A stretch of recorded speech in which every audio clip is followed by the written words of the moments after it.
I think a lot of people were sort of taken by surprise by certainly Pat McAfee over the SummerSlam weekend. We are recording this just hot off the weekend of SummerSlam and NXT Takeover Triple X. Don't Google it; you'll get all the wrong responses.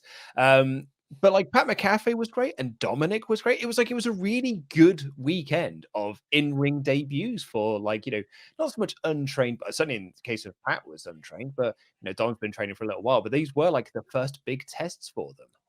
Yeah, I think they both really rose to the occasion. I don't I was quite down on Pat McAfee before we got to the last week before Takeover, really, because when they started that angle, over here in the UK, we didn't really necessarily know who he was. We don't have American football in that same way. We don't really get the sort of the breadth of things that he's done in American TV and culture that have made him quite so famous and made people excited for this.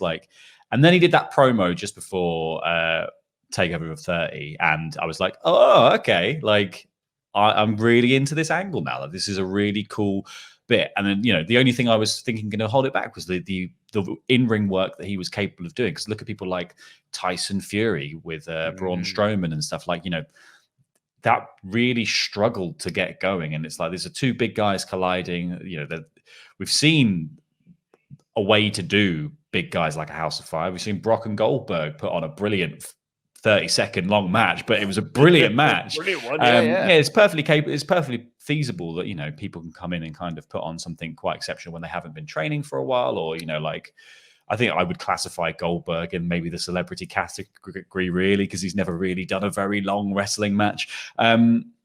And I think Pat McAfee just came out with it was very carefully booked to make him look really good. It was about a couple of big memorable spots that you're like, I can't believe Pat McAfee did that. Like Pat McAfee taking the Panama Sunrise, Pat McAfee doing the huge senton off the top onto the big pile outside where quite cunningly all the NFL players had backed off. You just noticed them in the corner. So all the NXT goons can take the drop. And Kyle O'Reilly takes it quite hard on the shoulder. But yeah, it was a very carefully booked match. And obviously, Adam Cole, I think, did an amazing job of sort of ring generating that one. And that's something that I think we saw replicated in Ronda Rousey's in-ring debut at WrestleMania, where she was in that brilliantly booked match where the whole match was about her finally getting into the ring. They Triple H and Angle and Stephanie McMahon made the whole thing about keep Ronda out until the last possible moment. And then when she gets in, let her hit her stuff and let her hit it on Triple H. And that moment where she gets in the ring, she's like, come on in, Triple H, come on in, whatever. And she just backs him into the corner with all these punches. It was so well worked because they held off on it. And they made it really feel like this momentous occasion when Ronda finally stepped through the ropes, because Stephanie had been so sneaky throughout the entirety of the match leading up to that point. You wanted to see her get beaten up by legit badass Ronda Rousey. You wanted to see Triple H getting cocky and being like, well, come on and I'll take you on. And then being beaten up by legit badass Ronda Rousey. It was just fantastic. And also, I think indicative of almost a different a caliber in WWE of in-ring debuts, where actually most people's in-ring debut happens down in NXT now. And so when they come up to Raw or SmackDown, you're kind of watching their second in-ring debut and mostly going, oh, why have they changed their music? Why have they changed their name? Why is their gear different? Why aren't they doing the same finisher? And I'm really you're kind of nitpicking and looking for holes in the character rather than sort of just experiencing it in the way it was intended. And that's why it was quite refreshing to see Dominic Mysterio come out and actually get to perform. And, obviously a lot of what he did was kind of homages to his dad, but you would expect that they would, for a character they wanted to call Prince Mysterio and probably will do at some point, you're going to expect Rey Mysterio stuff. I just think it's interesting that Raw and SmackDown really have lost in-ring debuts unless they sign a really big name, like someone like AJ Styles who gets to debut in the Royal Rumble. That's where in-ring debuts are saved for now. Yeah, no, totally. The Dominic one, I think it was helped by the fact that he's in there with Seth Rollins, and Rollins was able to kind of carry that. But also because they had so much drama going into it, there was so much bells and whistles around the match because you had Ray out there, you had Buddy Murphy out there, you had his mum come out for a little bit as well. So all this sort of story elements and stuff can kind of hide perhaps some of the weaker points of his in-ring game, but they didn't really need to do a lot of that because his in-ring game was absolutely solid. They had a plan. They went in there and executed it perfectly. And then he had the match again on Raw with Ray tagging with his dad. And that was, again, like really, really solid stuff. You're like, okay, cool. This kid's all right, actually. I think he's going to be absolutely fine. And like, I was so taken aback at how good Pat was in his NXT match with Adam Cole. Like you kind of, you're pretty okay with it because it's like, well, it's Adam Cole. Like, I think you'd have to be a certain level of bad to go in there and have a bad match with Adam Cole. Yeah, just let him kick you in the head.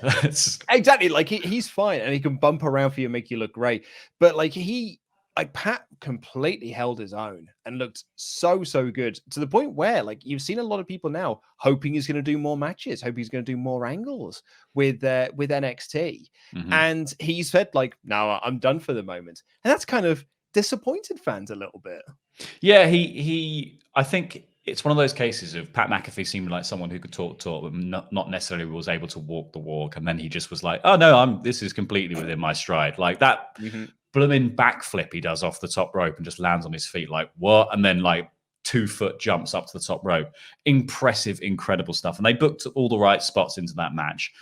I just think, yeah, it's when people are protected and the other person helps to make them look good. Pat McAfee looked really great in a loss there. Dominic Mysterio looked really great in a loss.